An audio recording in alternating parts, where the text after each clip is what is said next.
So in this lecture, I would like to discuss about the pH metry experiment.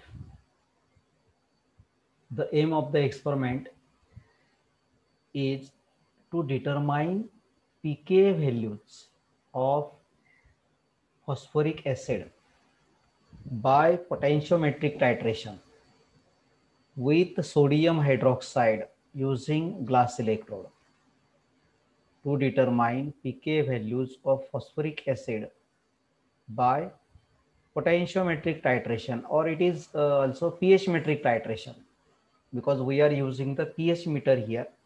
So we can call pH metric titration instead of potentiometric titration with sodium hydroxide using glass electrode.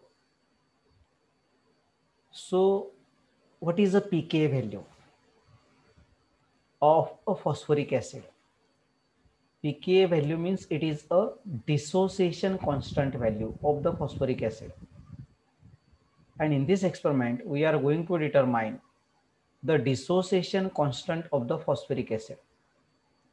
We are going to determine here the dissociation constant of the phosphoric acid. So let us here write the structure of phosphoric acid. It is H3PO4. So phosphoric acid, it is a tribasic acid. It is a tribasic acid. Tribasic acid means phosphoric acid is dissociated 3 times. Okay, so let us write the dissociation of the phosphoric acid. First dissociation of the phosphoric acid. So as it is acid, it gives H plus ion proton in aqueous solution, and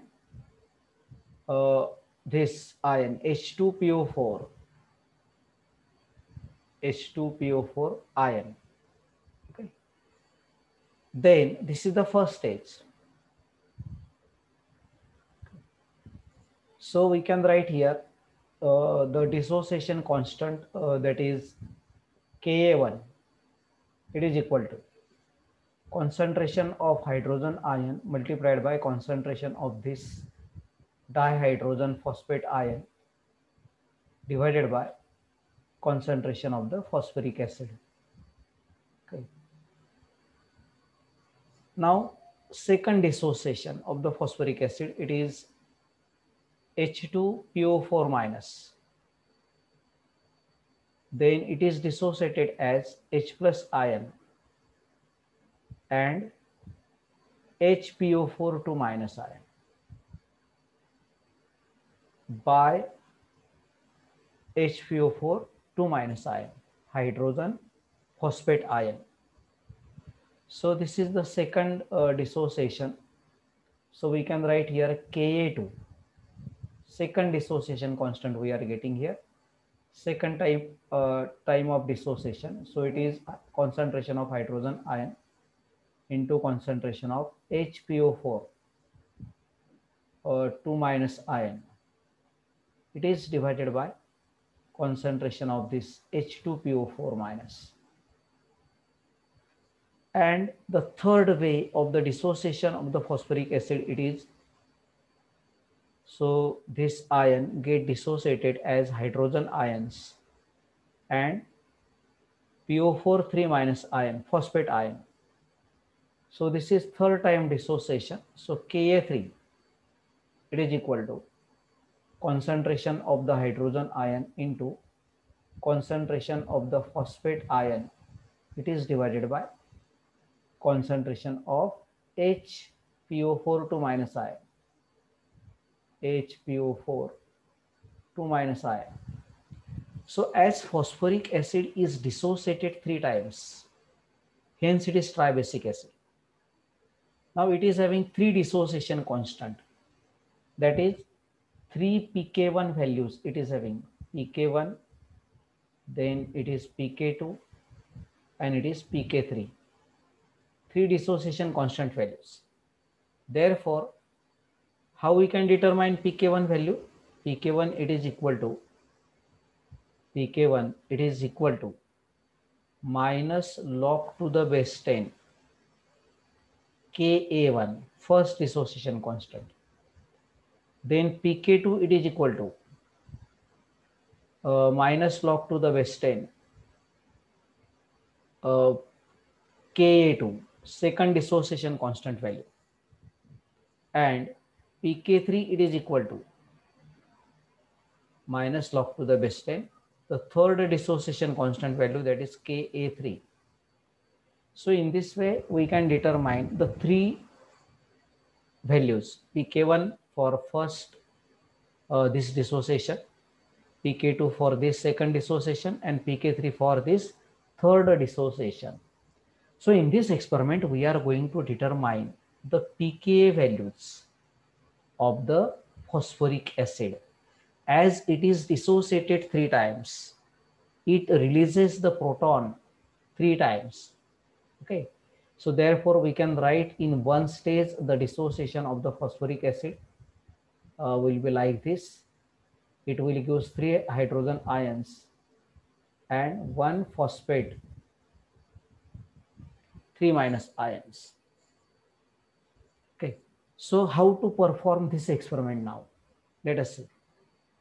So what are the requirements of the experiment? We require pH meter. We require glass and calomel electrode. We require combined electrode here. Then given phosphoric acid solution in 250 ml volumetric flask. Then we require the burette solution, that is 0.25 molar sodium hydroxide solution.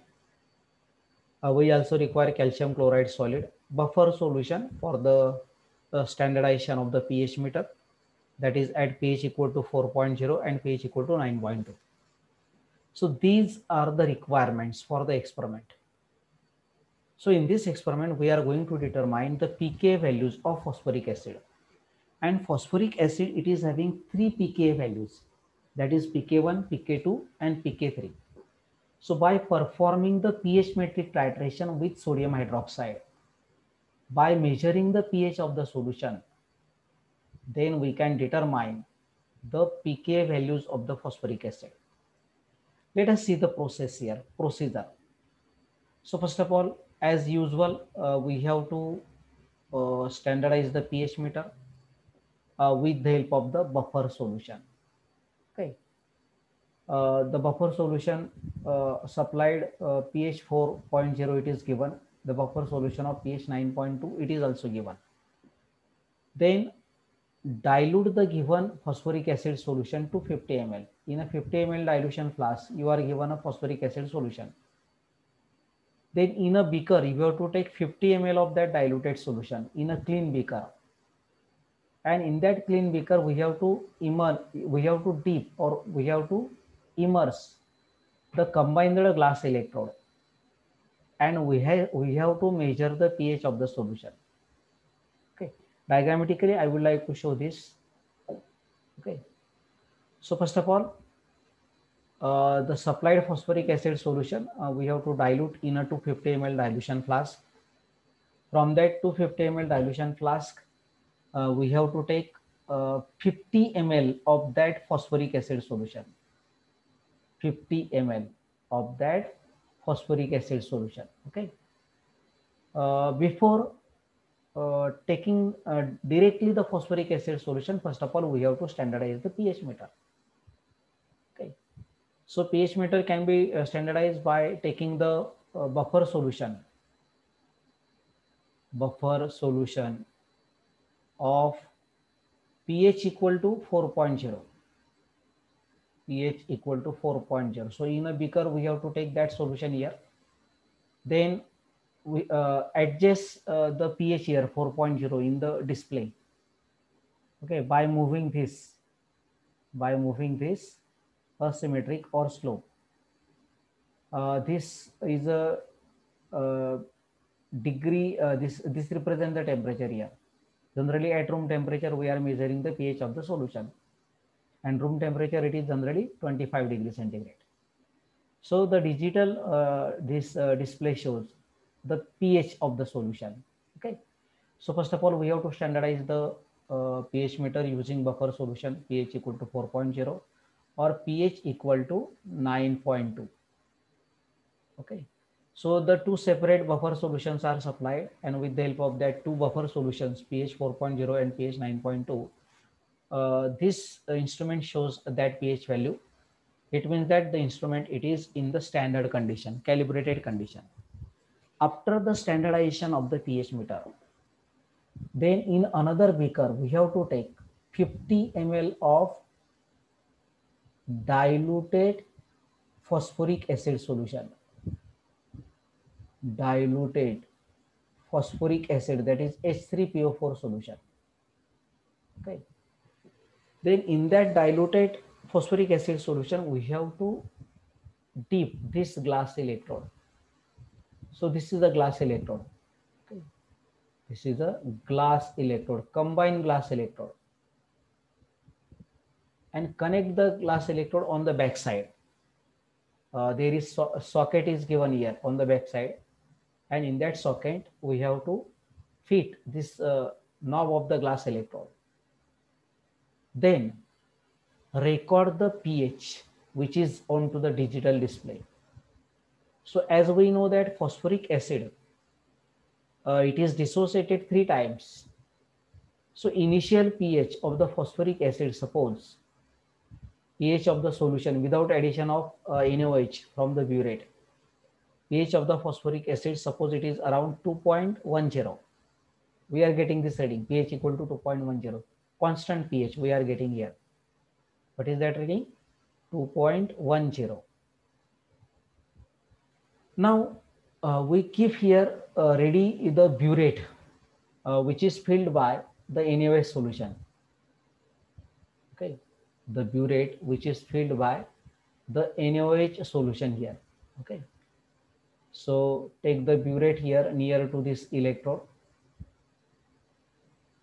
Okay, and in that burette we have to fill the NaOH solution here. We have to fill the NaOH solution. Okay, fill the NaOH solution here. What is the concentration of the NaOH here? 0.25 molar. Concentration of NaOH, it is 0.25 molar. So in a beaker, we have to take 50 ml of the diluted phosphoric acid solution, dip this glass electrode into this solution. In the meantime, fill the burette with 0.1 molar, 0.25 molar sodium hydroxide solution, NaOH solution. Okay. Now, let us start the reading. First reading should be without addition of NaOH, of course. So this digital display will show the some pH that is equal to 2.10. So this is at the volume 0.0. Volume of NaOH added here. Volume of NaOH added. And here pH. Okay. Then add 0.5 ml solution from this burette into this solution, phosphoric acid solution. We have to add 0.5 ml. So pH will be supposed to be increases. Suppose that it is now 2.15. So the pH will be increases because the concentration of the hydrogen ion will be decreases. As we are adding the NaOH from the burette, actually we are adding the hydroxyl ion from the burette. So that hydroxyl ion reacts with the H plus ions of the phosphoric acid. And there is a formation of water here. Okay. So the pH of the solution now increases here. There is an increase in the pH as we are adding the NaOH, because NaOH, it is basic in nature. So the concentration of the hydrogen ion in the solution will be decreases due to the addition of the NaOH. Continue the addition of NaOH, 0.5 ml. Next, once again the reading will be increasing here. Suppose that it is 0.32. Similarly for 1.5, the reading it is supposed to be 2.68. For next concentration 2.0, the pH of the solution, it is 3.10. Then for 2.5 pH, suppose that the reading should be equal to 2.5, it is 4.25. Now you can see here the difference between the two readings, it is very large. So later on we have to add 0.1 molar, 0.1 ml, that is 2.6 solution into this solution containing phosphoric acid. We have to add sodium hydroxide solution 0.1 molar, because the difference between the two readings is very large. Suppose that next reading, it is around 4.55. So in this way, we have to take the number of the readings. Whenever the difference between the two pH is large, then we have to add 0.1 ml from the burette. And if the difference between the two readings, it is very small, see here, the difference between the two readings, it is small here. So therefore we are adding 0.5 ml of NaOH from the burette. Okay. So in this way, pH is going to be increasing here. So now at first equivalence point, the phosphoric acid is dissociated as H plus ion and H2PO4 minus ion. Okay. This is the first dissociation of the phosphoric acid. Okay. We are getting the first equivalence point here. If we continue, the pH will be suddenly increases here. Continue the addition of the NaOH. Okay. Then we will get the second equivalence point. Okay. And at the second equivalence point, after that, suppose that the second equivalence point, it will be at suppose 6.5, second equivalence point, and that reading should be equal to supposed to be 9.88 pH, 9.88, the pH becomes equal to. Then after that, we have to add calcium chloride solution, calcium chloride solid into this, calcium chloride solid into this beaker. What happens? pH will be reduces here. pH will be going to be decreasing here. After the second equivalence point, we have to add the calcium chloride. We are getting here 3 equivalence points. Okay. And after the third equivalence point, then we should have to add calcium chloride solution and continue the titration, addition of the NaOH from the burette. So in this experiment, nearly about we have to take 45 to 50 readings here. 45 to 50 readings here. This is the experimental setup of the experiment. Okay. So we have to titrate the phosphoric acid solution with 0.25 molar NaOH solution by adding 0.5 cm cube of the solution at a time. We should have to stir the solution well after each addition of the titrant, that is NaOH. And we have to measure the pH of the solution. Continue the titration till two clear inflections, means two endpoints are obtained. That is first and second equivalence points. Okay. When the equivalent point will be reaches there, then we have to add 0.1 cm cube of the NaOH solution and measure the pH. Near the equivalence point particularly, we have to add 0.1 cm cube of sodium hydroxide solution. After getting the two equivalence points, I would like to show this by graph here. After getting the two equivalence points, see here, we have to add the calcium chloride. Okay. See now in this graph, this is the first equivalence point and this is the second equivalence point. Then we have to add the calcium chloride. Due to the addition of the calcium chloride, what happens? The pH of the solution becomes decreases here. If we add the calcium chloride here into this, the pH will be get reduces. After that, we are going to add the sodium hydroxide solution from the burette. Okay. If we are continuing the titration without addition of the calcium chloride, then we are not getting the accurate results. Okay. So therefore, we should have to add the calcium chloride solid, shake the solution, pH will be suddenly reduces. Okay. So note this point here, that is at the third equivalence point. Okay. So this is the observation table, volume of the titrant added, pH, delta pH. Okay. Delta pH here, volume of the titrant added. Suppose that it is 0.0 here, means without addition of the NaOH. pH of the solution, it is equal to 2.18. Then add 0.5 ml of NaOH solution. Then it is around 2.20, 1.0 of the NaOH. This is around 2.30, 1.5. This is around 2.38, like that. The pH of the solution will be going to be increasing at the first equivalence point.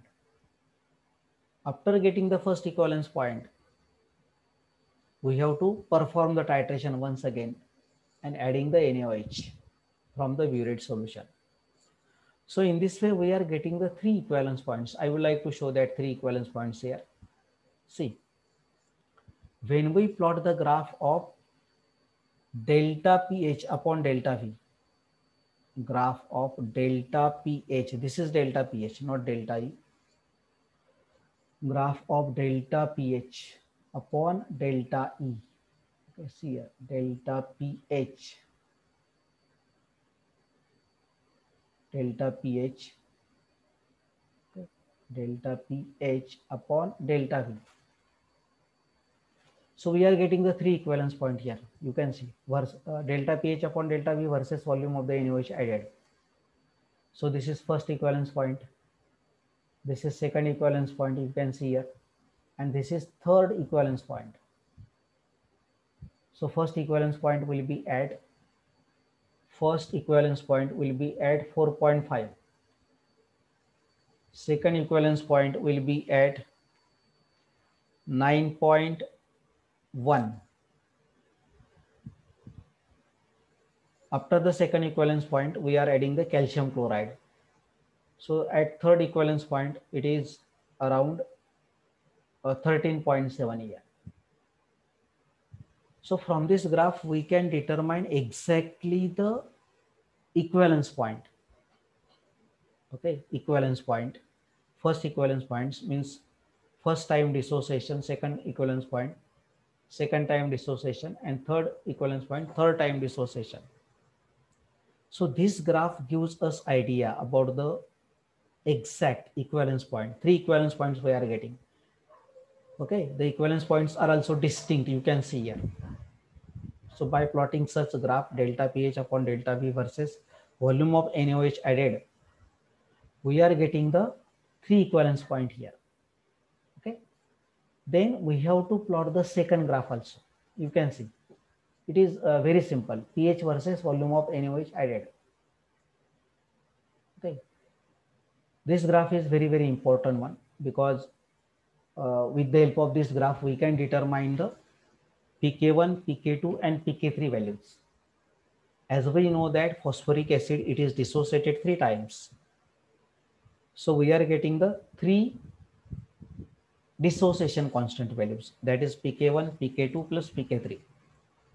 With the help of this graph, we have to determine the 3 equivalence point. So the first equivalence point, it is 4.5. So on this graph now, let us see at the equivalence point 4.5 here, you can see at the equivalence point 4.5 here, see here. So this point should be 4.5 here. This is 4, this is 5. In between 4 and 5, it is 4.5. So draw the vertical line along this 4.5. First equivalence point, it is at 4.5. And corresponding pH we have to note here. Now second equivalence point, V2, this. First equivalence point, it is V1. This is V1 here. Second equivalence point, it is V2 here, this. This is V2. And third equivalence point, it is V3. It is V3 here, this. Third equivalence point, it is V3. So with the help of this graph, we can determine pK1, pK2 and pK3 values. Once again, I would like to tell, with the help of this graph, we have to determine the equivalence point. 4.5 here, first equivalence point, second 9.1 and third 13.7. Let us see. Okay. So at 9.2, second equivalence point, this value. Okay. So how we can determine pK1? That is the question. How we can determine the pK1 value with the help of this graph. So pK1, it is equal to pK1, it is equal to pK1, it is equal to pH at pK1, it is equal to pH at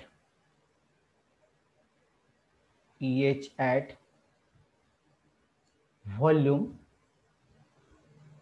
V1 by 2. So you can see what is V1 here, 4.5, this.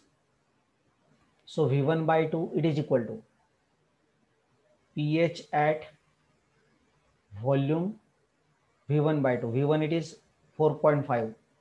So 4.5 divided by 2, it is equal to 2.25. So see here, this volume 2.25. So we have to draw vertical line first, then horizontal line this. Okay. So pK1, it is equal to, it is something about 1.4 here. So pK1, it is equal to 1.4. In this way, we are getting the pK1 value. Then pK2. So pK2, it is equal to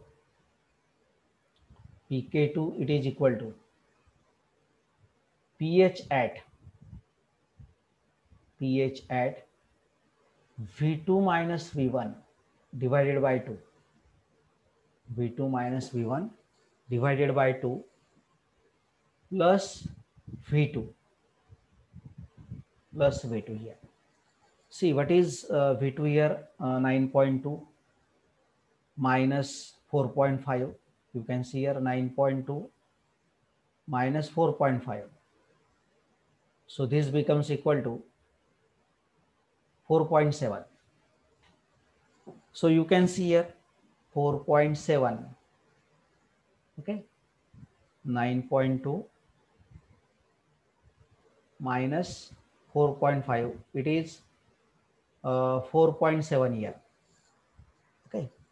So at the pH 4.7, I think it is not 4.7 here. Check this. Some another value it is taken here. Okay. So you can see V2 it is equal to 9.2 here. V2 it is equal to 9.2. That is correct, 4.7 here. Okay. So it is 4.7 plus V1, I think, V1. So V1 it is equal to 4.5. So this value should be equal to 9.2. Okay, 9.2. 1 minute. So in this third graph, it is given here. You can see calculations from the graph of pH versus volume of NaOH added. The three endpoint or three equivalence points are V1 it is equal to 4.5, V2 it is equal to 9 point something, V3 it is equal to 13.7 here. This is the reported data. Okay. So pK1 it is pH at V1 by 2. So V1 it is supposed to be 4.5 here. Whatever the value here, we can determine pK1. pK2 it is equal to pH at V2 minus V1 divided by 2 plus V1. Okay, we have to perform this. Similarly, pK3 it is equal to pH at V3 minus V2 divided by 2 plus V2. Okay, and then plus difference of pH after adding the calcium chloride. After adding the calcium chloride, what difference of pH is noted? We have to add that value here. So in this way, we can determine pK1, pK2, and pK3, and with the help of the that values, we can calculate the K1, K2, and K3. So the experiment is very simple. With the help of the graph, these two graphs are very important. From this graph, delta pH upon delta V versus volume of NaOH added, we can determine the 3 equivalence point, and we have to take that 3 equivalence points here on this graph. And from this graph, we can determine the pK1 values, pK1, pK2, and pK3 with the help of this graph. So in this way, we can perform this experiment. Okay. So this is observation table. You can see here delta pH, the difference between the two pH values, 2.20 minus 2.18. So write that here value. Delta V, difference between the two volume, it is 0.5. Not necessary to consider mean volume here. And delta pH upon delta V. So we have to plot here the two graphs, pH versus volume V of the titrant added. And second graph, it is delta pH upon delta V versus mean volume or volume of the titrant added. From the graph, determine the first, second, and third equivalence point or third neutralization point from the respective inflection of the curve. Read the pH value corresponding to the half neutralization points and calculate the respective pK values here. Okay, so pK1, pK2, and pK3 can be determined by plotting the graph here. So in this way, we can perform this pH metry experiment. Very simple. Just we require 15 to 20 minute time to perform this titration. And after that, after writing the reading here, nearly about we have to take 45 to 50 readings here. Calculate the delta pH, delta V, then not consider this mean value, delta pH upon delta V. And plot this graph. And from the graph, determine the equivalence point. Okay. So in this way, we can perform this experiment. Belongs to the to determine the pKa values of phosphoric acid by pH metric titration with sodium hydroxide. Sodium hydroxide, it is a burette solution. Concentration of the sodium hydroxide, it is 0.25 molar. Okay. So experiment is very simple, but we require more time for performing the titration. And with the help of these graphs, we can do the calculation here. We can do the calculation here. Okay, this is the calculation which is given here for 3 pH values. Okay, so in this way we can determine the pKa values of the